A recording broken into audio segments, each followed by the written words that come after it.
নেতৃত্ব বা কর্মী পর্যায়ে আছি এবং কাজ করছি এবং আমরা কি জানি হক সাহেব নমিনেশন পাবে না?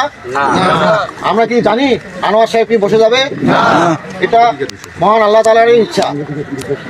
কারণ এটা আমি মনে করি এটা আমাদের জন্য পার্বতীপুরবাসীর জন্য একটা আল্লাহ তাআলা একটা সুযোগ করে দিয়েছে যে একদিক থেকে হক সাহেব ধানের শীষ মার্কা পায় নাই, একদিকে আনোয়ার সাহেব এখানে নমিনেশন পেল না।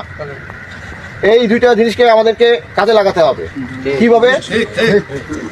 কিভাবে আমাদেরকে একটু আগে আমার বড় ভাই বললো যে হক সাহেব মানুষ ধানের শীষ, এই ধানের শীষকে আমরা পার্বতীপুরে প্রতিষ্ঠা করছি। আজকে আমরা ধানের শীষের বাইরে এসে কাজ করতেছি কী জন্য? কারণ পার্বতীপুর কেন্দ্রীয় বিএনপি যে ঘোষণা দিয়েছিল যে যারা পার্বতীপুরবাসীর সাথে দীর্ঘদিন যাবৎ পরিচিত আছে, সব কিছু তার নখদর্পণে আছে, তাকে মনোনয়ন দেওয়া হবে।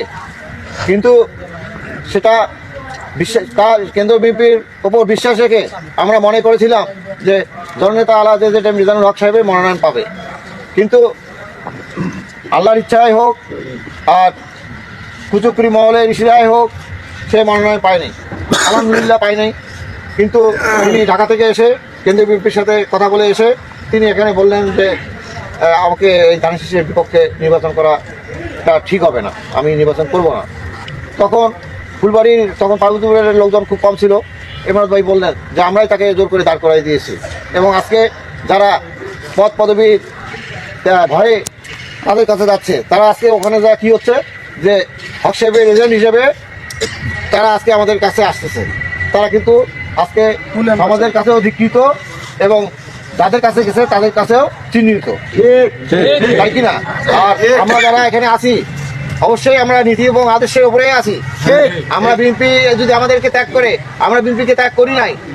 আমরা যদি পার্বতীপুরে এই 50 বছরেও এমপি করতে পারি নাই, আর এই সুযোগকে যদি আমরা কাজে লাগাতে না পারি, আগামী 100 বছরে আমাদের পার্বতীপুরে এমপি আসবে না। পার্বতীপুরে 3.5 লক্ষ ভোট, ফুলবাড়িতে 1.5 লক্ষ ভোট, তারপরও আমরা আজীবন এখানে পাই নাই। আজকে সুযোগ আসছে, এই সুযোগকে আমাদেরকে কাজে লাগাতে হবে।